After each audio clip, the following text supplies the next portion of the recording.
Vous écoutez Radio Air Libre, 87.7 sur la fréquence modulée dans la région de Bruxelles-Capitale. Vous pouvez également nous entendre en formant le www.radioairlibre.be sur Internet.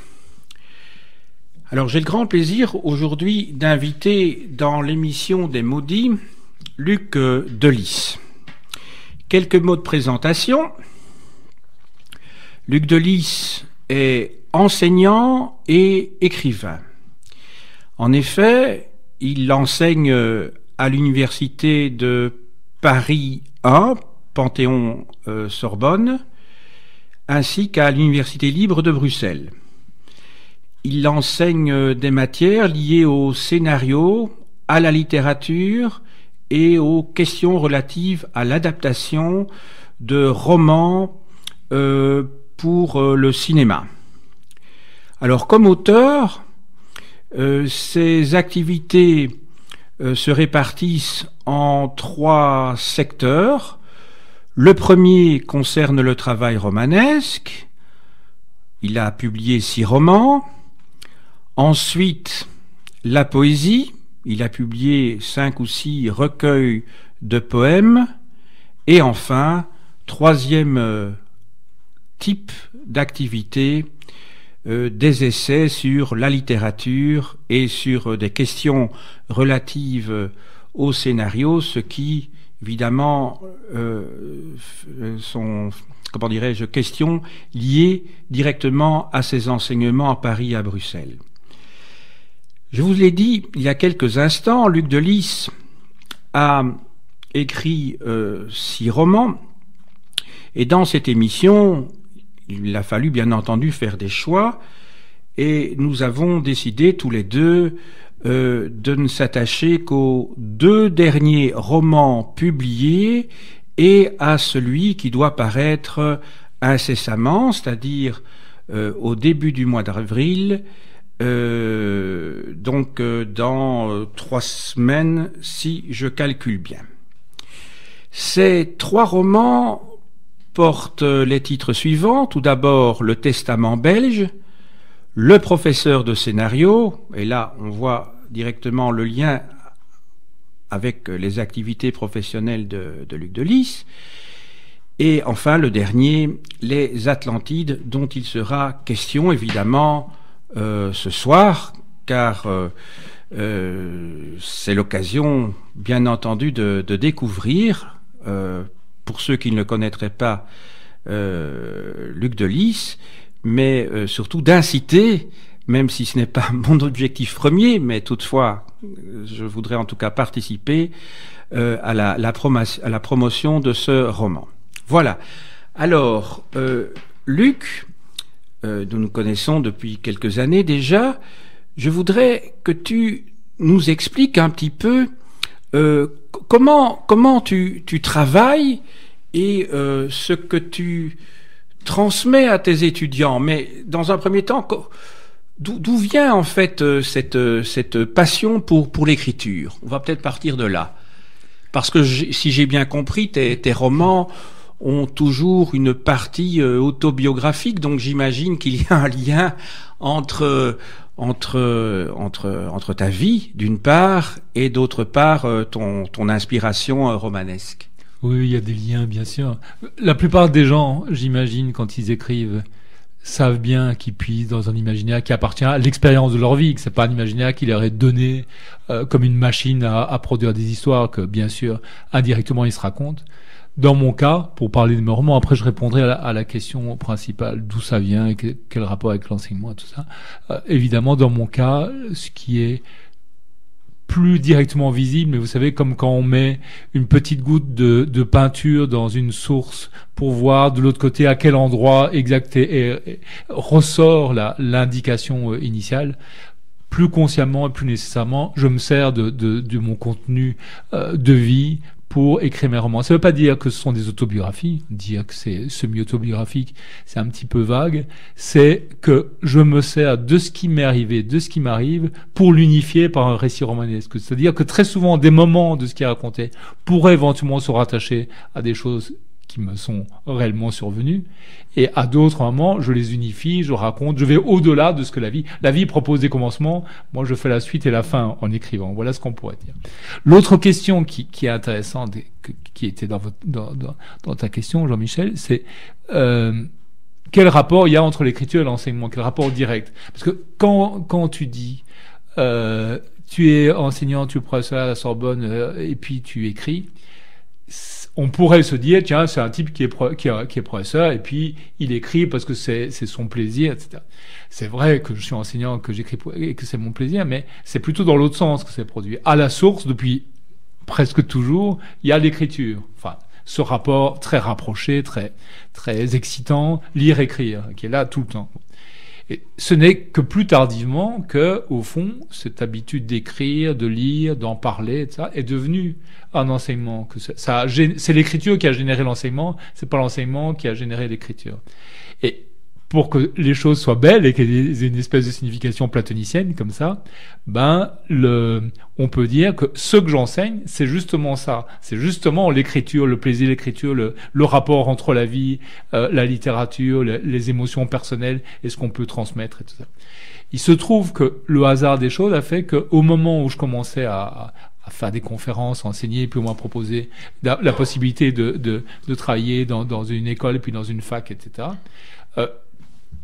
ce qui est ouvert à moi, c'est pas ce qui aurait pu être classiquement au XIXe siècle une fac de lettres, c'est une fac de cinéma. Et donc, il y a eu cet élément mystérieux et en même temps excitant, et je crois juste, que j'ai commencé à donner des cours plutôt liés au scénario, c'est-à-dire quelque chose qui est en relation directe avec le cinéma, alors qu'il s'agissait aussi de parler d'écriture. Il y a des points communs, évidemment, entre le scénario, raconter une histoire, et la littérature, qui n'a pas pour souci que de raconter une histoire, mais qui fait cela aussi. Et puis, il y a cette chose qui est très importante. Vous savez que 60 ou 70% des films en France et aux États-Unis, je crois, c'est la même chose, sont issus non pas d'un scénario original, mais d'une adaptation de livres parfois dont on n'a pas entendu parler, mais qui sont à la source. Enfin, au moins la moitié. Donc, l'adaptation, le rapport particulier entre ce qu'est la littérature, ce qu'est le cinéma et ce qu'on peut faire passer entre les deux, est devenu aussi mon sujet.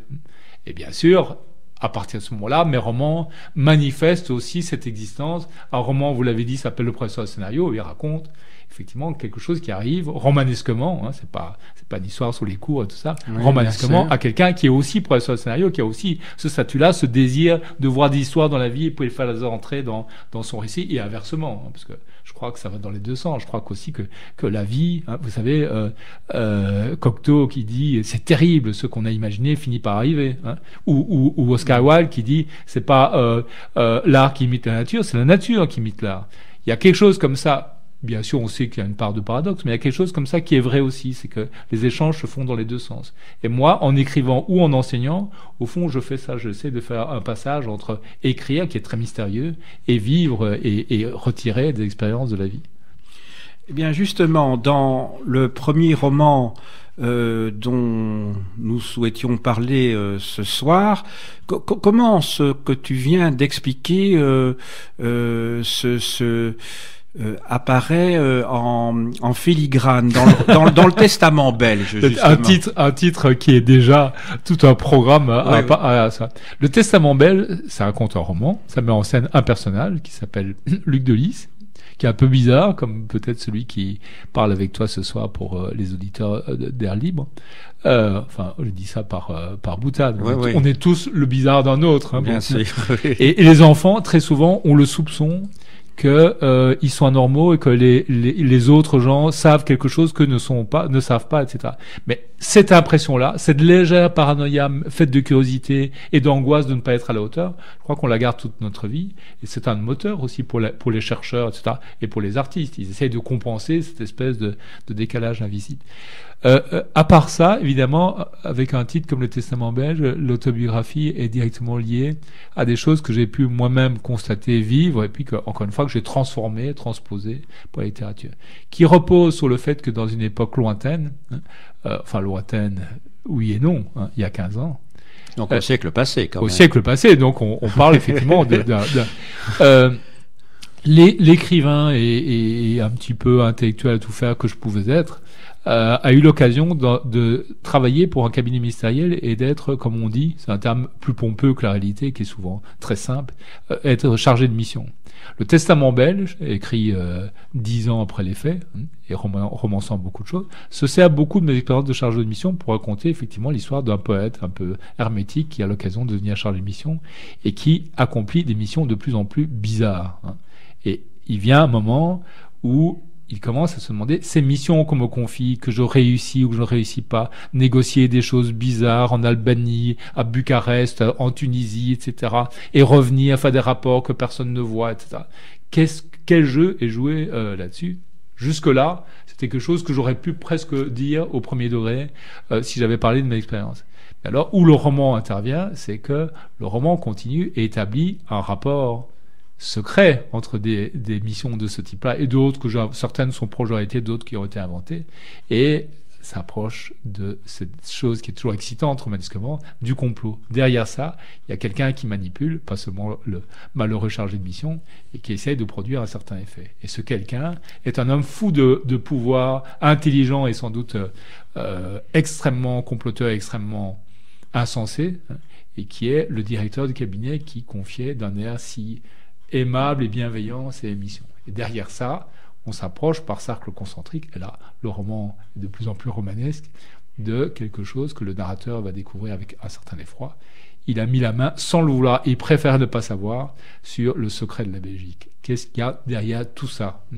Et le roman fournit une réponse romanesque, mais c'est aussi l'importance que des gens comme Husserl ou autres accordent, et dans une certaine mesure Merleau-Ponty, accordent aux solutions imaginaires comme catégorie du réel. Donc on est dans cet ordre-là. Je ne vais pas vous dévoiler la révélation, car elle est bouleversante. Ce qui est très drôle, c'est qu'au moment où je faisais les services de presse de ce livre qui est paru il y a un peu plus de 2 ans, de 3 ans même maintenant, on m'avait dit « envoie-le aussi au Palais Royal ». Et donc, je l'ai envoyé au Palais Royal. On est dans une radio libre, on peut dire des choses qu'on ne dirait pas sur... Tout à fait. Je l'ai envoyé au Palais Royal et j'ai reçu une belle lettre sur un carton gravé, signée par celui qu'on appelle parfois l'héritier, par le prince Philippe. Et manifestement, il n'a pas lu, ni ses conseillers n'ont lu, donc on me remerciait pour l'apport qu'elle a apporté à quelque chose qui serait l'intérêt national. Or, ce livre est évidemment un roman satirique d'une perfidie insensée à l'égard de la Belgique, de sa institution, ses fonctionnements, de ses secrets, de ses mensonges, qui fait que publier cette carte serait... Ah, je ne l'ai pas fait, je l'ai même détruite, mais serait à hurler de rire, car la comparaison entre ce qui est dit dans le carton du prince Philippe et ce que raconte le roman produit un choc quasiment surréaliste. Je vous dévoile quelque chose que j'ai jamais dit, mais ici c'est le bon moment, puis il y a prescription, il y a déjà presque 3 ans pour le dire, parce que c'était quand même un peu drôle. Mais tout lorsqu'on introduit un œil romanesque dans une réalité quelconque, et singulièrement ici dans la réalité d'un pays qui est lui-même assez pittoresque par ses institutions, par ses fonctionnements, par ses secrets, on produit quelque chose qui est aussi de l'ordre, même si on n'est pas un auteur satirique, qui est quand même de l'ordre de la satire. Je crois d'ailleurs que la littérature sert aussi à faire rire. On sait que Proust, quand il lisait à ses amis des fragments d'Archives du temps perdu, qui passent à tort pour un roman assez austère, il glapissait de rire en disant « je ne lis plus, c'est trop bête ». Cette joie-là, cette joie de Proust, larmoyant, pleurant de joie en lisant des extraits d'Archives du temps perdu, je pense qu'il faut essayer de la garder. On trouve aussi une certaine jouissance aussi dans ces pastiches. Certainement. Quand il parvient à écrire à la manière de... Et avec un tel brio satirique. Oui, c'est ça. Mais est-ce qu'au fond, au second degré, bien sûr, est-ce qu'il n'y a pas aussi un certain tragique, même si c'est sur le mode de la dérision, comme tu viens de l'évoquer, qui est mis en évidence dans ce roman qui est tragique de la position de l'intellectuel qui je ne sais pas si c'était ton cas à l'époque, mais oublions qu'il y ait une partie éventuellement autobiographique et servie en tout cas de point de départ, même si par la suite il n'y a plus aucun lien, de l'intellectuel qui doit non pas se mettre au service du pouvoir, mais qui peut-être pour vivre tout simplement, comme à différentes époques, des génies, on dit, des musiciens, des écrivains, des philosophes, ont dû à un moment donné, pour vivre, indépendamment de leur génie, ont dû être pensionnés. Toi, je ne dis pas, tu travaillais certainement, je n'en doute pas un seul instant. Mais tu vois ce que je veux dire. À certaines époques, il y a eu des grands génies qui, heureusement, qu'ils ont pu être pensionnés pour qu'ils aient pu révéler leur génie. Moi, j'avoue que ça me choque pas du tout que mais je ne parle pas ici le côté tragique, mais quand je parle de tragique, je ne vois pas l'aspect du tout, je dis pas que les intellectuels doivent effectivement mendier pour pouvoir survivre. Je ne dis pas ça, mais est-ce qu'il n'y a pas quelque chose de tragique dans la condition, je dirais, de l'intellectuel, simplement pour vivre, même si le travail qu'il fait, par ailleurs, il fait bien un distinguo entre, d'une part, ce qu'il fait dans le cadre de sa mission, comme Machiavel ou comme d'autres ont pu le faire à un moment donné, et d'autre part, le génie du musicien, du peintre ou de l'écrivain. Voilà. C'est une question intéressante, mais ce qui m'apparaît, c'est que la plupart des époques, sauf peut-être un siècle qui serait grosso modo le siècle de l'art pour l'art, le milieu du 19e, milieu du 20e, en tout cas pour parler du domaine français qui est celui que je connais mieux, où les artistes se sont dit on est seul au monde, il n'y a aucune relation entre le monde et nous, on écrit la finalité de l'art et l'art, ça. Tout ce qui précède avant, toute la peinture de la Renaissance est directement adossée au mécénat. Toujours, et au fond, c'est pas si grave. C'est un peu plus grave quand l'État essaie de dicter les contenus, mais au fond, c'est pas si facile que ça de dicter le contenu. L'État religieux dictait peut-être à Raphaël les sujets de sa peinture, mais le secret de sa peinture n'était pas dans le fait que c'était une nativité ou ce genre de choses, mais dans une certaine manière de faire pencher la lumière, de révéler l'ordre humain ou un désordre inattendu dans la beauté, etc. Donc, ça, c'est pas vraiment grave. Non, ce qui est plus frappant pour nous rattacher à la Belgique, et je veux pas faire un jugement de valeur trop sévère, car tous les pays ont leur qualité et leur richesse, c'est que justement, c'est un pays qui ne sait rien faire de ses intellectuels et de ses artistes, pas même, je dis pas qu'il faudrait qu'il le fasse, pas même les asservir, il ne sait littéralement rien en faire. Et moi, quand on m'a proposé de faire ces missions, c'était pas en tant que j'étais un lobbyiste professionnel, c'était en tant que j'étais un écrivain, mais pas une seconde, mon statut d'écrivain, quelqu'un n'a imaginé, même cyniquement, on va la servir pour produire des choses. Bien sûr. On m'a jamais demandé, par exemple, d'écrire les discours du ministre ou des choses. Jamais. On me disait, ce serait bien que tu ailles à Bucarest, à Sofia, à Tunis ou des choses comme ça pour le show. Et puis tu pourrais peut-être faire le show. Et puis tout le monde. Et grosso modo, chaque fois, je revenais avec mes rapports et je savais que personne ne me les dirait. Et je ne comprenais pas très bien. Ça. Et à certains moments, il y a des choses renversantes. Par exemple, j'avais rencontré l'ambassadeur de Roumanie à Bruxelles, je parle vers 96 par là, et il était devenu vraiment enthousiaste de ce que j'étais. En plus, j'avais été traduit en roumain, etc. Et il avait décidé qu'il voulait pas partir sans me faire un cadeau. On allait créer un centre culturel belge à Bucarest. Il avait trouvé un hôtel particulier. Et si je voulais, j'étais le directeur et j'aurais tout le personnel. Et le projet a échoué à cause de la Belgique, sans doute. Non. J'ai fait un rapport à Centenaire en disant je ne désire pas devenir directeur, mais je trouve que c'est une opportunité. Et tout d'un coup, silence radio. Pendant des mois, tout d'un coup, j'avais plus de réponse. J'étais un chargé de mission sans mission. Quand je venais, est-ce que je peux voir machin? Il est pas là, etc. Vraiment, j'étais devenu, vous comprenez. Et puis, l'ambassadeur qui arrivait à la retraite est parti en disant c'est dommage, on a pleuré presque dans les bras, et mon hôtel particulier, Et puis, un jour, j'ai demandé, parce que tout d'un coup, après qu'il est parti, les portes se sont rouvertes, parce qu'il était toujours chargé de mission. J'ai demandé, mais qu'est-ce qui s'est passé? Il aurait encore fallu que le ministre aille inaugurer à Bucarest, il n'a pas que ça à faire. Donc, pour cette raison unique, et je ne cite pas de nom, mais pour cette raison unique, un truc qui était quand même un beau cadeau qu'un pays faisait à un autre, et qui était intéressant pour la défense des intérêts de la culture française de Belgique, a été négligé, et on a laissé crever la gueule ouverte ce projet, et on a été diplomatiquement insoutenable vis-à-vis représentant d'un État ami, hein, même s'il y a beaucoup de choses à dire sur la Bucarest post-Ceausescu, hein, uniquement pour ne pas embêter encore le ministre en le faisant voyager. Donc on préférait s'asseoir le truc, ne plus répondre au chargé de mission, hein, au lieu de lui dire, écoute, c'est bien gentil, mais on laisse tomber. Non, ça, il aurait fallu être explicite, quoi, non? La Belgique ne sait pas se servir des intellectuels, même pour tenter de les asservir. Elle ne sait littéralement pas quoi en faire.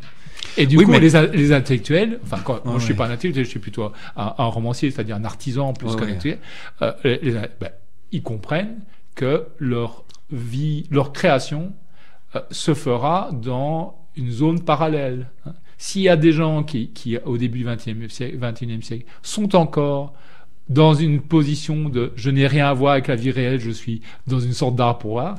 Involontairement les écrivains belges, je pense. Je ne suis pas un écrivain belge à proprement parler, je suis pas de nationalité belge, mais sont involontairement les écrivains belges parce que, grosso modo, on peut éventuellement les récompenser d'un prix, mais surtout qu'ils ne se mêlent de rien, et si ils deviennent membres d'un parti politique au pouvoir, on fera semblant de croire qu'ils sont un membre parmi d'autres, mais ils seront les petits débiles qui ne connaissent pas les règles du jeu et qu'on met dans...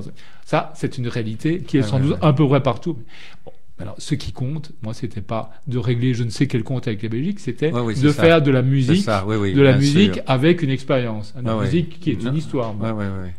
Non, une œuvre romanesque. Mais comme de la musique littéraire. Mais comme il se trouve que ma propre expérience de chargé de mission est la dernière activité que j'ai eue en Belgique et que aussi par le choix d'une nouvelle carrière, d'une nouvelle vie, d'une nouvelle épouse, je me suis installé à ce moment-là en France, c'était aussi cette expérience-là qui était particulièrement singulière, je peux vous dire, je peux te dire, c'était aussi ma dernière image de la Belgique. J'étais pas parti à l'autre bout du monde, j'y retourne pour voir des amis, pour donner des cours à l'ULB, tout ça. Mais c'était ma dernière image en tant que citoyen dans ce pays, quoi. Donc il faut bien entendre le mot testament dans son sens étymologique en tant que témoignage, testis, c'est ça. Sauf que joue un rôle, ça je vais pas vous dévoiler, mais joue un rôle dans le roman, dans l'intrigue, hein, du testament d'un certain ministre belge d'une époque lointaine, un testament que le narrateur bien involontairement retrouve, hein, et où ce ministre belge que je décris, je peux le dire quand même, on est entre nous, hein, que je décris assez précisément d'après un personnage auquel je m'étais intéressé qui s'appelle Théo Lefebvre, je ne sais pas si ce nom dit quelque chose, qui était un des derniers ministres unitaristes, des trucs comme ça. Et ce para-Théo Lefebvre que je décris, il a mangé le morceau sur la Belgique. Il a dit des choses dans son testament posthume que personne ne soupçonne et que le narrateur, lui, dit. Et il est quand même un peu le narrateur effaré. La suite dans le livre. La suite dans le livre. Je te propose peut-être de passer maintenant au deuxième roman qui semble avoir un lien immédiat avec tes activités professionnelles, mais il est bien entendu que c'est un roman et non pas un essai. Merci de me le confirmer, ou un travail sur tes activités. Donc, le professeur de scénario. Est-ce que tu pourrais nous expliquer en quelques mots la trame de ce professeur de scénario, c'est un roman quasi policier qui repose sur une idée qui est en moi, hein, et qui est les éléments qui sont liés à l'enseignement du scénario, à l'écriture du scénario, à la construction du scénario. Il y a des règles, c'est pas des règles carcérales, mais il y a des systèmes pour écrire un scénario plus concentré, plus structuré, tout ça. Et c'est un personnage qui a souvent l'idée, étant lui-même professeur de scénario, à Genève, ça se passe à Genève, c'est aussi très fort lié à la rencontre entre un esprit un peu satirique, inspiré qui s'appelle encore une fois Luc Delis, et le monde calviniste, qui est quand même le protestantisme calviniste, c'est aussi quelque chose, hein, c'est aussi une réalité qui n'est pas neutre, hein, et qui n'a rien à voir avec une pratique ou non de religion, qui a une structuration des consciences. Et il a souvent l'idée que ce qu'il pratique et enseigne comme spécialiste du scénario pourrait s'appliquer à la vie. Et qu'avec ça, on comprendrait, on expliquerait, on avancerait dans des domaines incompréhensibles. Or, il se trouve qu'au même moment, dans la fac où il enseigne à Genève, décrite assez fidèlement, avec ce parc des bastions où il y a des pièces de jeux d'échecs géants que les gens manipulent et tout ça, il se passe quelque chose de très très singulier, de très mystérieux, qui commence en douceur et puis qui, en 3 jours, devient une espèce de crise grave, avec l'hypothèse même qu'un des enseignants serait mêlé à une très vilaine affaire. Et le type a l'idée, le narrateur a l'idée que c'est maintenant qui va se servir de son système scénaristique pour percer le mystère à jour. Son système, j'ai pas entendu. Scénaristique pour percer oui. le mystère à jour. Et il s'en sert, mais malheureusement, il va être débordé. C'était une fausse bonne idée. Il va être débordé par les résultats. Et les résultats sont épouvantables et quelque chose va basculer. Voilà, ça c'est l'idée. Donc c'est pour ça que je dis c'est une histoire, c'est une idée, un récit quasi policier. Il n'est pas policier du tout. Il n'y a pas de crime, il n'y a pas d'enquête, il n'y a pas de coup de feu, tout ça bien sûr. Mais il y a une espèce de type d'enquête, d'inquisition, d'entrer dans le secret, de percer, de traverser des apparences pour aller de l'autre côté dans une lumière qui était cachée, etc. Donc, avec des moyens qui seraient liés au fait qu'il est pas n'importe quoi, mais professeur de scénario. Et là, en outre, évidemment, c'est un portrait du fonctionnement des professeurs, leurs secrets, leurs malices, leurs ruses, leur perfidie, tout ça, des réunions insensées de jury, d'étudiants, tout ça, où la dimension satirique, qui est quand même quelque chose que j'aime bien, est racontée et qui est inspirée de mes expériences dans d'autres villes, dans d'autres facs, car je n'ai jamais été professeur de scénario à Genève, preuve que tout ça est un roman. Mais je suppose que ce n'est pas un hasard si les deux romans dont nous avons parlé jusqu'à présent se situent tous les deux aux marges pas de la francité, mais l'un en Belgique, l'autre en Suisse, qui sont des pays donc francophones, au moins en partie, tous les deux au moins en partie, comme si tu rôdais un petit peu autour de l'Hexagone, alors que tu vis à Paris, au cœur de l'Hexagone. C'est un peu. Est-ce que j'imagine que ce n'est pas le pur hasard le nouveau roman dont nous parlerons dans un instant, qui sort dans quelques semaines, mais qui existe déjà matériellement depuis ce matin. Et dont peut-être, si tu veux, Jean-Michel, bien entendu, on dira quelques mots, on lira une page. Tout à l'heure. Se passe plus essentiellement en France. C'est ce que je dis. J'ai l'impression que tu tournes un peu comme un oiseau de proie autour de l'agneau. C'est un petit peu un hasard, mais c'est un petit peu aussi, pour moi, la façon dont je me sers de ce que je suis pour faire autre chose. Ce que je veux dire, c'est le rapport entre l'autobiographie et l'imaginaire. Il y a quand même le fait que je suis un citoyen français et un enseignant en France qui est d'origine belge et qui a vécu dans des endroits très mystérieux, notamment dans la Flandre belge, dans son enfance et tout ça.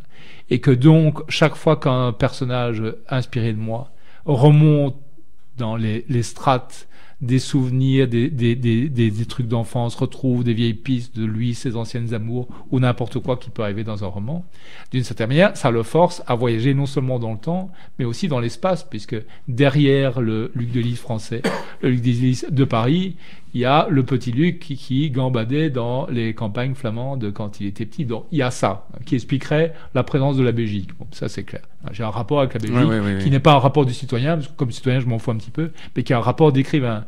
C'est une merveilleuse mare romanesque ou replongée. La Suisse, c'est un peu un hasard. J'ai un rapport très spécial et dont j'ai peur en l'explicitant, de choquer les auditeurs qui ont le droit de ne pas être de cet avis-là. Mais grosso modo, j'ai une certaine hostilité intellectuelle à l'égard non pas des protestants, bien sûr, je ne déteste personne, mais à l'égard du protestantisme comme système. Un certain idéal de transparence, pour la transparence, une certaine idée Wikileaks du monde, le rapport à la loi, au père, à la forme, au droit, l'autoconscience, l'absence de médiation, toute une série de choses comme ça, et plus un certain rigorisme, fait que, en gros, j'aime pas le protestantisme. On me dirait, avec j'aime pas, mais la Suisse fournit, que je connais d'autre part. Sous sa forme calviniste. La Suisse sous sa forme calviniste, et singulièrement Genève, qui est un État dans l'État, hein, c'est la capitale calviniste par excellence, est particulièrement intéressante. Et ça m'intéressait pour des raisons un peu longues, mais qui ne sont évidemment pas un combat contre le calvinisme, c'est pas ça du tout ceci. Ça m'intéressait de montrer un pays semblable et différent, semblable au nôtre et si différent, semblable à la France. Parce que le calvinisme, c'est pas le même rapport au monde. Et donc, ça faisait partie de mon projet. Il se trouve que par ailleurs, j'ai un certain goût pour Genève, d'abord parce que c'est une belle ville, mais c'est aussi parce que c'est là que j'ai rencontré ma femme qui y fait ses études. Donc j'avais aussi, parce qu'il y a des choses qu'on garde en soi pendant des années, j'avais aussi une certaine envie de dire à une certaine lumière glacée de Genève au bord du lac, parce qu'on écrit aussi avec des émotions, avec des souvenirs, avec des images, pas seulement avec des histoires qu'on veut raconter. Et donc, l'envie de parler du protestantisme, mon envie de raconter des histoires liées à ma propre expérience de professeur dans des facs, mais de ne pas mettre en cause les endroits où j'avais réellement été, mais une sorte de fac imaginaire qui serait Genève, où j'ai jamais vraiment mis les pieds, plus mes souvenirs, mes plaisirs de Genève, car j'aime Genève et j'aime la Suisse. Mon rapport au calvinisme ne limite pas mon rapport à la Suisse, bien sûr. Tout ça, tout d'un coup, était au point pour former une histoire. Et puis après, comment ça bascule, comment tout d'un coup le frémissement prend cette forme-là. Parce que l'inspiration, c'est curieux, c'est une sorte de nébuleuse. On sait que c'est dans cette direction-là, on sait qu'il y a une espèce de chose qui est en train de se marquer, mais elle n'a pas encore de visage. C'est juste de ce côté-là que ça se passe, quoi. Et puis, en essayant, tout d'un coup, une histoire commence.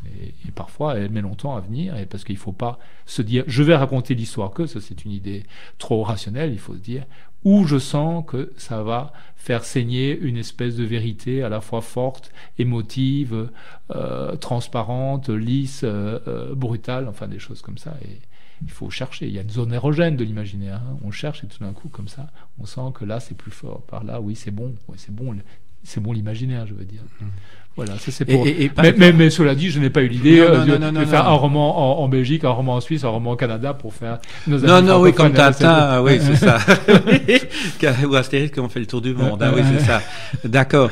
Mais inversement, alors là, pour renvoyer la balle, puisque tu me dis que c'est pas un problème de marge finalement par rapport au cœur de la francophonie, si je puis dire. Inversement, puisque tu parlais presque pas de règlement de compte, mais entendons-nous de pas pouvoir, de mais non, mais par rapport au protestantisme, c'est plutôt un jeu pour décrire mais parce que la plupart des gens mais ce jeu n'apparaît pas dans le roman précédent par rapport au catholicisme, parce que bon, quand on pense aux chansons de Jacques Brel par rapport au curé, l'archiprêtre, et puis je pense au roman de Conrad de Tré, là, je sais plus, c'est dans l'herbe à brûler ou dans le coq, je sais plus comment ça s'appelait là. Quand il parlait de cette belgitude qui était très liée au catholicisme, ce sont des pensionnats. Ce sont des gens qui au fond sont en conflit avec la religion. Moi, la religion ne me pose pas sous cette forme-là le problème. C'est plutôt la spécificité d'une mentalité que je reconnaissais à tort ou raison d'ailleurs, car on peut dire que je me trompe partiellement dans le calvinisme, et qui m'intéressait, et qui m'avait frappé parce que j'ai été beaucoup en Suisse et beaucoup à Genève. En revanche, puisqu'on parle en tant que non-croyant absolu, et quand je dis non absolu, je veux dire qui n'a pas besoin de dire je ne suis pas athée, je suis agnostique, je ne sais pas. Bien en sûr, fait, je sais que je n'y crois pas. Je suis athée. C'est clair. Donc et ça n'empêche pas un rapport à la spiritualité. Mais disons, la forme écrite de la religion, la croyance en Dieu n'a à mes yeux aucun sens, quelle que soit cette religion. Mais ça ne veut pas dire qu'il faut mépriser les gens qui la pratiquent, bien sûr. Mais d'ailleurs, je préfère toujours les gens à leur système. À l'époque du communisme, je préférais les gens au communisme. Je préfère les Suisses au protestantisme suisse. Je préfère les Belges à la Belgique. Oui, et bien ainsi sûr, de suite. bien sûr.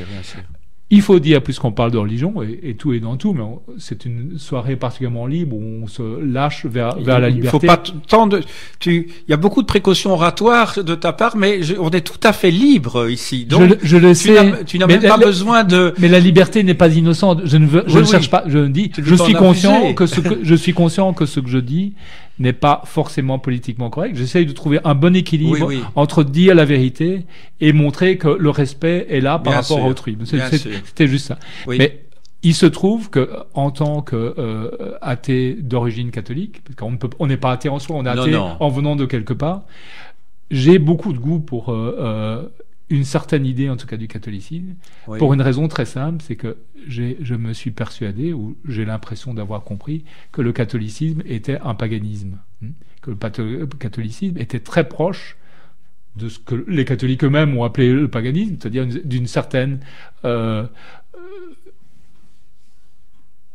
religion des choses, des objets, des instants, des petites choses de la vie, comme on la voit dans l'Antiquité romaine, comme la poésie de Virgile le véhicule et tout ça, et qu'au fond, il est assez facile de passer de la religion catholique à l'athéisme, parce que au fond, le catholicisme que j'ai connu, personne n'y attachait beaucoup d'importance. On disait, attendez, ne mordez pas l'hostie avec vos dents, laissez-la fondre. Mais les gamins gardaient l'hostie et allaient la brûler avec leur briquet dans la cour de récré, et personne ne pensait qu'il allait être foudroyé. On savait bien que c'était un jeu. Enfin, il y a eu d'autres époques, il y a eu l'Inquisition, mais en tout cas, dans les années 60-70 de mon enfance, le catholicisme était pas très dangereux. Il était une espèce de souvenir de quelque chose qui avait été.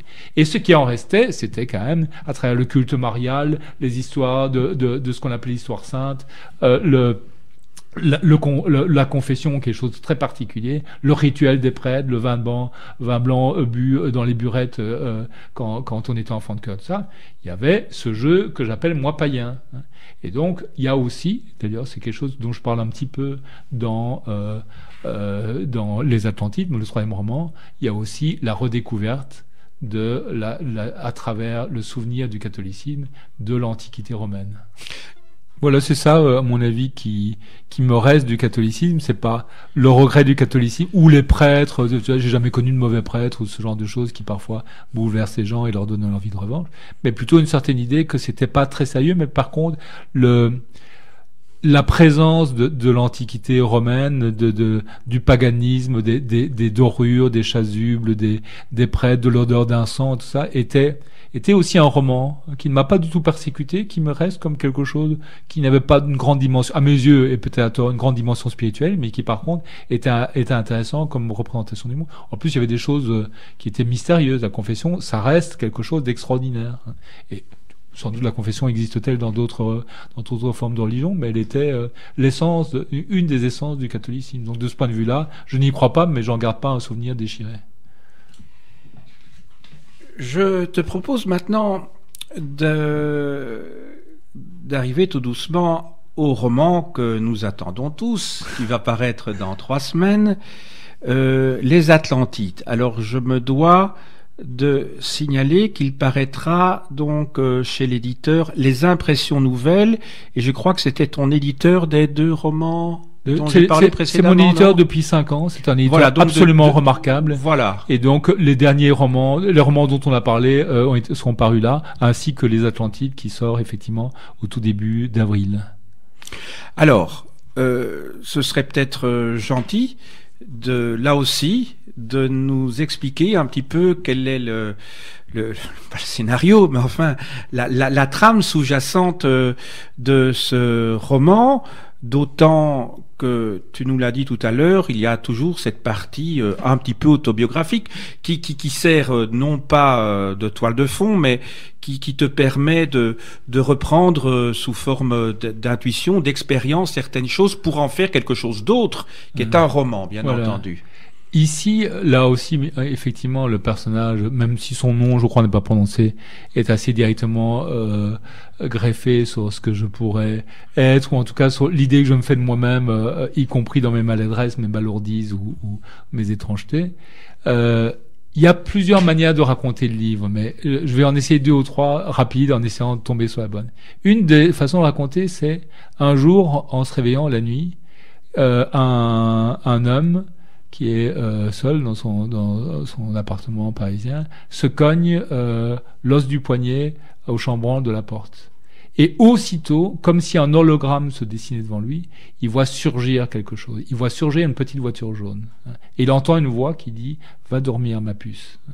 Et il voit un visage de femme. Et puis ça se dissipe. Mais comme si l'hologramme avait jailli.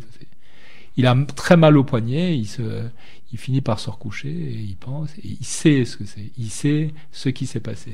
Ce choc au poignet est restitué le moment où un autre choc au poignet, 30 ans auparavant, faisait qu'il était dans une petite voiture jaune avec une femme et que cette femme vivait une tragédie. Il se dit, mais qu'est-ce qu'elle est devenue cette femme? Elle était la passion qui m'a brûlé, qui a fait le passage entre l'adolescence et l'âge adulte, etc. Et il va sur Internet. Alors, c'est un roman aussi qui s'intéresse à la modernité, avec les filles qui ont toutes des iPhones et qui ne lâchent pas même en faisant l'amour. Et il ne trouve rien. Cette femme a complètement disparu, son nom ne fait apparaître rien du tout. Mais par contre, comme il a tapé aussi son nom pour voir s'il n'y a pas son propre nom, il voit surgir un truc qu'il n'avait jamais vu. C'est quelqu'un qui a fait des peintures, une femme peintre qui a mis ses peintures en ligne sur Internet. Et ces peintures sont inspirées d'un livre du personnage qui est écrivain. Il s'appelle Luc de Lys, donc forcément il est écrivain. Et il se dit, mais qui est cette femme qui a fait des peintures à partir d'un livre de moi et dont j'ai jamais entendu parler. Donc il est entré en contact par le biais de choses. Et elle lui répond, oui, avec des fautes de français, oui, je suis polonaise et j'ai trouvé votre livre par hasard, etc. Et ils conviennent de se revoir. Mais il y a d'autres choses. Il se dit, ce qui m'arrivait avec mon poignet, cette espèce de plongée comme ça, comme si un monde perdu surgissait des flots arrachés tout entiers avec les 3 dimensions de la petite voiture, etc. Hein, comme une Atlantide surgit, et il se dit, mais je suis plein d'Atlantide. Comment je pourrais faire pour les retrouver, des moments clés de ma vie, parce que des moments clés, j'en ai eu quelques-uns. Il se dit, ce qui m'aiderait, c'est d'avoir des photos qui représentent un instant de ce moment-là. Et avec cette photo, comme si je plongeais dans l'image, je pourrais entrer en 3 dimensions dans d'autres Atlantides. C'est pour ça que ça s'appelle les Atlantides. Où trouver ces photos? Il n'a plus de famille. Si, il a une sœur et qui ne s'entendait pas du tout, qui est pharmacienne. Insupportable, une pharmacienne obsédée par les produits de beauté, qui tient une pharmacie pratiquement pour s'inonder de cosmétiques et tout ça, un peu caractériel, dans un endroit terrifiant du monde, à Bruxelles. Donc il se dit, encore une fois, revoilà la Belgique, il se dit, je vais retourner là, je vais aller voir ma sœur, je vais encore trouver l'adresse de sa pharmacie, et je vais lui demander s'il n'a pas les photos de notre enfance, etc., des photos qui me servent. Il va trouver insupportable, il dit, les photos, mais tu vas pas m'arracher les photos et tout ça. Et il finit par lui dire, je t'achète tes photos, parce qu'elle est très vénale en plus, cette sœur. Donc il achète assez cher 6 photos minables qui ressemblent à rien avec des couleurs jaunies, mais on voit des moments, ça, je suis avec ma sœur, mon autre sœur, celle qui a disparu. Là, c'est tel moment à Biarritz, au bord de la mer, quand il s'est passé ceci. Et il commence, avec ces photos, assez consciemment, à faire des plongées dans ces Atlantides et à faire ressurgir des mondes perdus comme ça. Et donc, à certains moments, le récit principal devient quelque chose qu'on appelle au cinéma des flashbacks, mais qui ne sont pas des flashbacks, qui sont des explorations d'Atlantide, de mondes en 3D reconstitués par la mémoire. Parallèlement à ça, il finit par rencontrer la femme peintre. Hein. Il parle avec elle, lui explique un peu l'étoile, tout ça. Il n'a même pas l'air de lui admirer spécialement, ce gars-là. Hein. Et en la quittant, il dit, j'ai rien fait, j'ai pas essayé de la séduire, ça. Et j'ai bien fait parce que n'oublie pas, se dit-il à lui-même, que tu as décidé que tu arrêtais. Parce que quand nous sommes en janvier et quand tu as jeté ton agenda de l'année dernière, avant de le jeter, de le brûler, il faut jamais laisser de traces de son passé, tu l'as feuilleté et qu'est-ce que tu as vu? Toutes les 2-3 semaines, il y avait des trucs un peu codés, un peu griffonnés, et tu les as reconnus. C'était des histoires de femmes. Hein. Tu te dis que tu es calme maintenant, que tu es devenu sage, tu es père de famille, tout ça, mais quand même, pour quelqu'un qui est chaste et fidèle, 13 histoires de femmes cette année, et encore, tu n'es pas sûr d'avoir tout bien déchiffré, c'est beaucoup. Heureusement que j'ai arrêté tout ça. Et cette femme peintre, je lui ai rien dit, bonjour madame, et je suis parti. Puis il raconte ces 13 histoires de femmes qui ne sont pas des histoires sexuelles, qui sont des rencontres étranges, des moments d'intensité, puis qui disparaissent, et tout ça.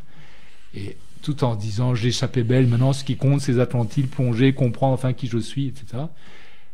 Tout doucement, il se dit, mais une Atlantide qui me servirait bien, c'est cette toile que cette femme a peinte, qui aussi met en image d'une manière inattendue, tout ça. Donc il revoit cette femme, et ce qui ne voulait pas arrive, il va tomber amoureux d'elle, elle va l'entraîner dans les Atlantides, mais aussi dans une espèce de circuit infernal. C'est Eurydice qui vient prendre Orphée par la main, mais pour l'entraîner aux enfers.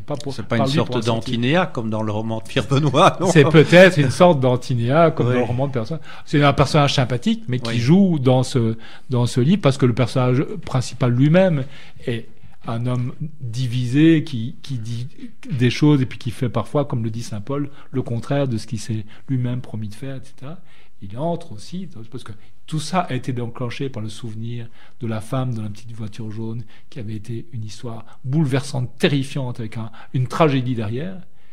Et au fond, depuis 30 ans, il fuit dans son attitude un peu décalée par rapport au monde, ses doubles vies, ses histoires de rencontres amoureuses, tout ça. Il vit dans une espèce d'éloignement de ce qui serait la passion, de l'amour profond, sincère, sans jeu, totalement. Mais comme il s'en éloigne par le temps, il s'en rapproche par ses plongées dans l'Atlantide, et avec cette femme peintre, c'est Eva, elle s'appelle Eva, il va retomber, quand il pensait en être guéri pour toujours, sur la passion. La passion, elle refait circuler effectivement dans le passé, dans l'Atlantide, mais non plus comme un plongeur bien protégé, mais comme un pêcheur d'éponge, tout nu, avec la pression, avec le sang qui coule des oreilles et du nez, et qui fait qu'il va cesser de pouvoir maîtriser cette Atlantide. Il va être englouti, envahi par, comme si l'océan remontait comme ça. Et puis d'autres choses vont arriver. Comme je suis très, très un amateur de Socrate et de Platon, au fond, il y a aussi, c'est un peu prétentieux à dire, mais encore une fois, on a dit qu'on disait tout, il y a aussi un côté platonicien, il y a une remontée, un engloutissement la lumière, dans le noir, et une remontée par palier, comme par palier de décompression de l'esprit, et émancipatrice, comme ça, vers la lumière. Mais c'est un petit peu comme dans la Divine Comédie de Dante aussi, hein, l'enfer, le purgatoire. Ouais, j'oserais pas comparer. Oui, non, je te compare pas à Dante, mais à quelque chose qui est insensé de force et de poésie. Mais oui, je pense que Dante aussi est un petit platonicien. Oui. Mais n'est pas que ça. Est-ce que ce serait pas l'occasion de nous lire l'un ou l'autre passage on va faire une petite lecture courte. Il se trouve que ce livre qui sort dans 3 semaines, comme très souvent chez les éditeurs, il est fabriqué un peu à l'avance parce qu'il faut le mettre en disposition des diffuseurs. Donc j'ai trouvé ce matin dans ma chambre d'hôtel, comme un cadeau du matin, au même titre que les croissants, le premier exemplaire, ce truc qui n'existe pas encore parce qu'il est marqué achevé d'imprimer en avril et nous sommes en mars et je l'ai entre les mains. C'est aussi donc il y a quelque chose. C'est un bon point de départ aussi pour l'écriture scénaristique de recevoir le roman. Il y a quelque chose avant on peut dire que c'est en avant-première mondiale. Tout à fait. Alors on va pas faire une trop longue parce que non, mais il faut enfin, pas si assommer un ou deux passages à nous lire. Qu'est-ce que je vais dire? Je vais dire. D'autant plus, je trouve que ça vaut la peine de dire à nos auditeurs que c'est en arrivant ici, en voiture, que sous les comment dirais-je, les lumières des lampadaires dans la rue, que tu as finalement choisi le ou les passages que tu vas nous lire ce soir. C'est vrai. À la lumière du tableau de bord. Alors, je vais lire un premier passage qui recoupe, ça aidera l'auditeur à faire le raccord, qui recoupe un moment que j'ai raconté, l'histoire où il va chercher chez sa sœur pharmacienne les photos. Et puis je ferai un autre passage tout aussi court sur un autre domaine. Je vais essayer que ça ne dure pas trop longtemps. On est à la page 51. Pour m'aider dans mes explorations, j'avais besoin de revoir les photos en possession de ma sœur aînée, la pharmacienne. J'ai décidé de lui rendre visite, sans la prévenir, évidemment. Il fallait prendre un tram puis un bus chenille. Son royaume d'ordonnances, de fioles et de produits miracles se situait dans un quartier excentrique et tranquille, pareil au Bronx. M, il l'appelle M, comme s'il la tenait tellement à distance qu'il ne voulait pas prononcer son nom véritable, mais c'est sa sœur aînée, donc. M se tenait en général derrière le comptoir, surveillant son petit personnel et gardant ses sourires pour les gros clients. Elle gérait son commerce d'une main de fer, un peu rouillée par l'urémie. Elle était en dialyse permanente. Elle dissimulait le petit sac et les tuyaux sous d'ample tailleur anglo-indien. Elle m'a reconnu malgré les années. Tiens, elle apparaissait folle de joie, surtout folle d'ailleurs. Nous sommes montés dans son appartement 2 étages plus haut. Dans son triple séjour, les cheminées, les tablettes de fenêtres étaient encombrées de bibelots et de gadgets qu'elle n'avait pas choisis, cadeaux de l'industrie pharmaceutique aux pharmaciennes prodigues. Elle levait vers moi son visage mousseux. L'accès illimité aux crèmes de beauté avait achevé de lui faire perdre la tête. Elle compensait par des nappes cosmétiques le vertige de laideur que nos parents nous avaient transmis. C'est un leitmotiv, en fait, que les parents les ont élevés, tous les enfants, dans l'idée qu'ils étaient laids, et qu'ils ont tous trouvé des solutions différentes. La sœur aînée est devenue pharmacienne pour avoir accès à un nombre infini de produits cosmétiques. La sœur Pinet s'est enfermée dans un couvent pour échapper au regard du monde. Et le narrateur n'arrête pas de chercher la beauté des femmes comme pour trouver ailleurs la beauté qu'il n'a pas en lui et sur lui. Ça s'est passé très mal d'emblée. Son nez pointu était crispé. Toute une vie d'amertume et de regret qui se cristallisait sur ma réputation d'enfant préféré. Quand je lui ai parlé des albums de photos, le masque de la joie l'a quitté. Elle s'est mise à pleurer. Je voulais la dépouiller du seul bien qu'elle avait conservé de nos parents. Je ne répondais pas. Je faisais semblant de ne pas voir les tableaux accrochés au mur, entre autres celui que ma mère appelait abusivement le petit Corot. Ma grande sœur marchait de long en large en soutenant la poche gonflée sur sa hanche et en faisant claquer ses talons pointus. J'ai fini par m'asseoir dans un canapé du triple séjour et j'ai attendu que ses pas la rapprochent à nouveau de moi pour lui expliquer que j'écrivais un livre sur notre enfance et que je voulais rafraîchir nos souvenirs. Elle s'est mise à crier. Elle m'a rappelé que l'année de la mort de tante Jacqueline, j'avais reçu un nouveau veston pour aller à la soirée du carnaval du Sacré-Cœur de Forêt, alors qu'elle devait se contenter d'une robe retaillée de maman. Elle m'a montré l'emplacement des albums. Elle m'a annoncé qu'elle préférait crever que de me les confier. Comme je lui disais qu'un coup d'œil sur celui du début des années 70 me suffirait, elle l'a arraché du rayonnage. Elle l'a brandi au-dessus de ma tête en me défiant de le lui arracher. C'était une personne excessive, quoique de petite taille. L'album ainsi brandi m'arrivait au front. J'ai souri. Elle s'est un peu calmée. Elle a laissé retomber son bras. Je m'apprêtais à repartir. Dans le vestibule, un beau mot pour cet endroit obscur et pelucheux, ma sœur au nez pointu a fait, sur son ton aigre habituel, une allusion au coude de la vie. J'avais oublié ce détail, le coude de la vie, et de sa part depuis toujours un certain amour pour les espèces sonnantes. J'ai rebroussé chemin, je suis revenu sur la table et l'album, j'ai proposé de lui acheter les photos dont j'avais besoin. Son tarif était assez élevé, mais une demi-douzaine d'images suffirait pour me permettre de plonger aux bons endroits dans le temps. Elle a consenti tout de suite. Elle m'a laissé choisir dans un album puis un autre. Elle m'a même proposé un livre cartonné de son fils en guise de pochette. Elle m'a donné ses joues crémeuses à embrasser et ses billets dans la main, moi les photos sous le bras. On s'est quittés très gentiment.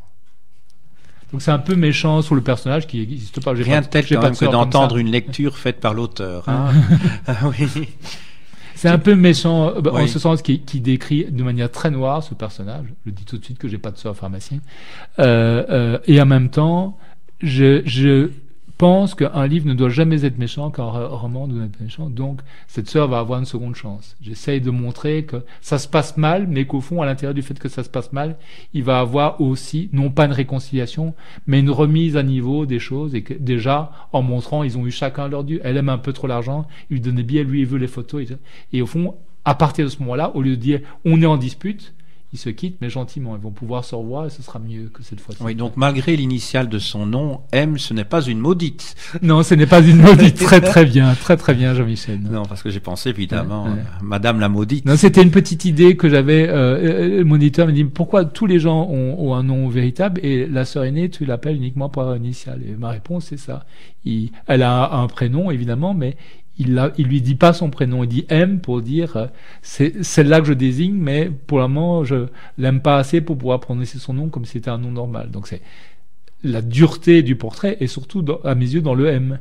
Mais je veux aussi que à un moment donné puisse se rétablir quelque chose et qu'il puisse dire son prénom tout entier. Donc c'était un peu ce jeu-là que je voulais faire, quoi. Toujours cette idée, on peut être dur, mais un écrivain n'a pas le droit au mépris, à la détestation, tout ça, parce que ça ne lui sert à rien. Il doit entrer dans les âmes des autres, il ne doit pas les juger de l'extérieur, les condamner. S'il le fait, si un personnage semble le faire à un moment donné, ça ne peut pas être le dernier mot de l'histoire, sinon tout d'un coup, on substituerait à la littérature quelque chose qui serait de l'ordre de la psychologie ou de la noirceur, de la messe noire ou du pamphlet. Et je pense que on n'arrive à rien. Ça, il y a quelqu'un Pourtant, certains grands écrivains l'ont fait quand même. Je sais. Et c'est pas ce qui nous reste de plus cher de Céline, sa dimension de noirceur et de haine. C'est pas ça qu'on préfère. Il y a un écrivain belge que j'aimais beaucoup, qui était vraiment un grand monsieur, comme on dit parfois. Il s'appelait Charles Bertin, il est mort il y a une dizaine d'années. Et il me disait souvent cette phrase, on était devenus, malgré la différence d'âge, assez amis comme ça, lui, il n'était pas facile, il me disait, pour écrire, il faut beaucoup d'amour. C'est une phrase merveilleuse, je trouve. C'est une phrase merveilleuse. Je lui pense avec beaucoup d'humilité, et je me dis parfois, si tu as du brio, tout ça, mais que tu n'as pas l'amour, tu n'arriveras à rien. L'amour de qui? Comme dit Don Juan, de l'humanité. Oui, c'est parce que je pensais quelque chose de tout à fait précis qui m'est venu maintenant à l'esprit, mais il y en aurait bien d'autres sans doute, à cette première page que François Mauriac écrit juste avant son roman Thérèse d'Esquerou. Donc il écrit vous n'imaginez pas, enfin je n'ai plus les mots précis en tête, vous n'imaginez pas que j'aurais pu inventer un personnage encore pire que les précédents. en parlant d'elle. Enfin, c'est le pour vous montrer toute la noirceur de l'âme de Thérèse des Quérouges. Donc justement, cela étant, ça se trouve, c'est la première page, je m'en souviens, qui précède le début du chapitre. Une sorte voilà. de note liminaire comme ça. Voilà, une note liminaire, c'est ça. Voilà. Cela dit, pour faire une petite parenthèse, Mauriac c'était quelqu'un qui avait la dent très dure, et il est un chroniqueur extraordinaire. Je préfère de loin ses chroniques et ses bloc-notes à ses romans, parce que au fond, il était assez méchant. Et les mots de Mauriac sont terribles, quoi. On voit. Et puis c'est cet univers un petit peu, au fond, le pendant du protestantisme chez les catholiques et le jansénisme, c'est ça.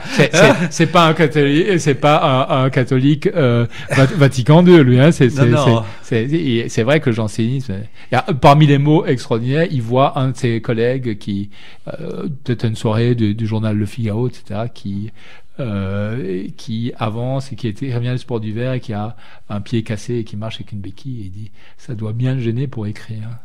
Ah là là, c'est méchant ça. Bon. Je ne sais pas si tu avais un deuxième passage. Est-ce qu'on le fait encore pour finir, parce que je veux pas assommer les auditeurs avec peut-être une toute autre chose.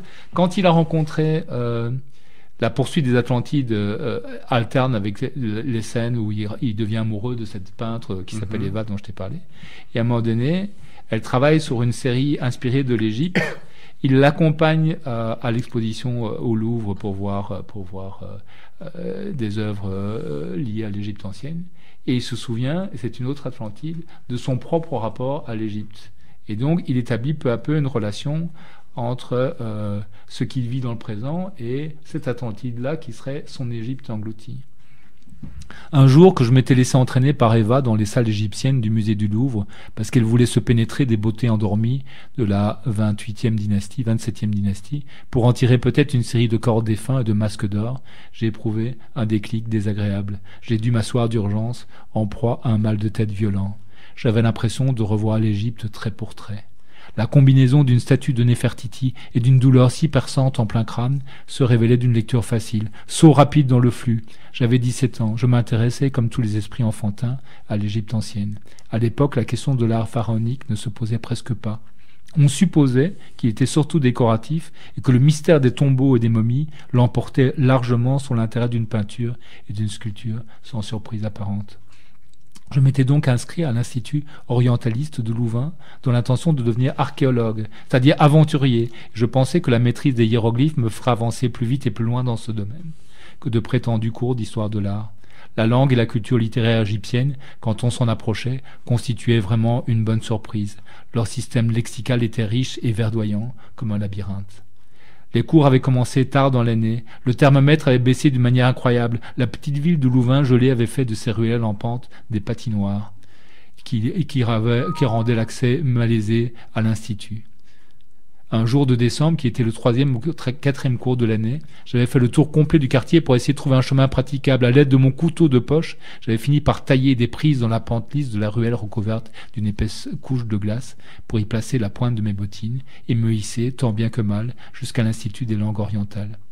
Édouard Bachet était un homme vieux, savant, passionné et désespéré. Son désespoir donnait quelque éclat à sa voix morne et à son enseignement sans illusion. La passion expliquait qu'à un âge qui me paraissait très avancé, mais qui n'était peut-être que de 65 ans, il continuait à participer à des symposiums dans des pays écrasés de soleil et initie à la langue et à la culture égyptienne des étudiants sans avenir visible. Notre classe se composait de 5 personnes. Du haut de sa chaise, il la regardait d'un œil anxieux. Derrière lui, en ces temps prémodernes, un rétroprojecteur bruyant crachait une reproduction de la pierre de Rosette. Une fois de plus, tout recommençait. C'était une époque incroyablement paresseuse, pas comme aujourd'hui. En travaillant 2 heures de temps à autre, on passait à bon compte pour en enrager. On traçait un sillage d'énergie qui frappait les esprits. En juin, on pouvait introduire un dossier auprès de la fondation Carnavon pour aller étudier au Caire. Bien entendu que notre vieux maître n'accordait son soutien qu'au meilleur de la classe. J'étais ce meilleur et je ne m'en vantais pas. J'ai été sélectionné, j'étais pris au piège, le Caire, plus moyen de ne pas partir. Et alors, il va raconter sa découverte de l'Égypte ancienne, où il est là avec des vrais spécialistes, qui est plus ou moins arrivé par soustraction des autres qui étaient moins bons que lui. Il se retrouve avec des étudiants réellement pointus qui lisent à livre ouvert les hiéroglyphes, etc. Et puis, il va se retrouver dans une petite histoire égyptienne et va par le biais de ce mal de tête qui renvoie à l'insolation qu'il avait éprouvé sur le plateau de Gizeh, revoir comment son rapport à l'Égypte s'est transformé en un état maladif où il était lui-même transformé en espèce de momie et où il devenait non plus le sujet de l'observation de l'Égypte ancienne, mais son objet immobile et entouré de bandelettes, etc. Tout ça qui lui revient, et avant de se réinsérer dans le présent au Louvre où il est avec Eva et où, halluciné par ce qu'il vient de vivre, il ressort tout ruisselant de ce monde perdu, de cette nouvelle Atlantide qui a l'Égypte ancienne pour figure. Un grand merci. Alors, c'est moi qui te remercie de cet accueil et de cette possibilité de raconter des histoires avec toi. Mais j'espère d'ailleurs qu'on aura l'occasion pour un futur roman, un recueil de poésie, parce que j'aimerais bien t'entendre lire également certains de tes poèmes, ça me ferait plaisir. On s'en verra. Je peux déjà dire car l'édition de poésie alors que l'édition du roman peut se faire rapidement, l'édition de la poésie est un système lent parce que les éditeurs de poésie sont souvent plus artisanaux, tout ça. Donc j'ai un livre dont on sait déjà qu'il va sortir et il ne sort que dans un an. Hein. Dans un an. Ouais. Alors, si nous sommes toujours en humeur dans un an, quand le livre sort, chez un très bel éditeur, Dieu nous prête vie. Voilà. Il nous prêtera, il est très prêteur.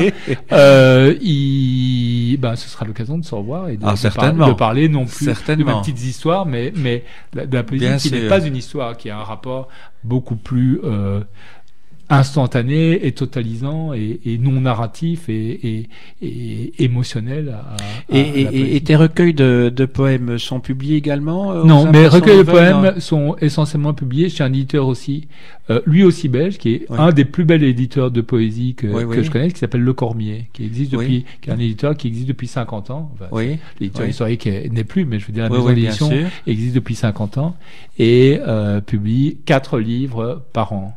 Depuis 50 ans, donc ils ont dû publier 4 fois 50, ce qui commence à faire un paquet, mais pas tant que ça. Et donc être un des 4 livres qui va paraître, c'est au fond, d'une certaine manière, c'est fait partie d'un beau voyage avec des choses, voilà. Mais... Tout à fait. Donc je rappelle que ton roman Les Atlantides paraîtra donc aux Impressions Nouvelles sortira donc le 7 avril et sera en vente à partir de cette date, j'imagine. Je pense que puisque le livre existe maintenant matériellement, en tout cas depuis ce matin, je pense qu'il faut quelques semaines pour qu'il commence à se mettre en place dans les librairies et que le jour prévu pour la date de sortie, tu sais, il y a un petit cocktail. Je serais très heureux, Jean-Michel, que tu sois là. Mais je serai là, correspondra à peu près au moment où le livre devrait se trouver en librairie. Donc on peut dire que entre le 5 et le 10 avril prochain. Donc on fait vraiment notre promotion très en amont. Eh bien, nous attendons ce moment avec un grand, vraiment un très grand plaisir. Merci mille fois d'avoir joué le jeu avec moi et de me rappeler que j'aime raconter des histoires et qu'avec toi, on les raconte avec agrément. Alors, il me reste à terminer cette émission comme à l'accoutumée. Le monde est plongé dans les ténèbres. Dans la nuit, les chats noirs hantent la ville. Même dans les ténèbres, dit-on, la lumière brille.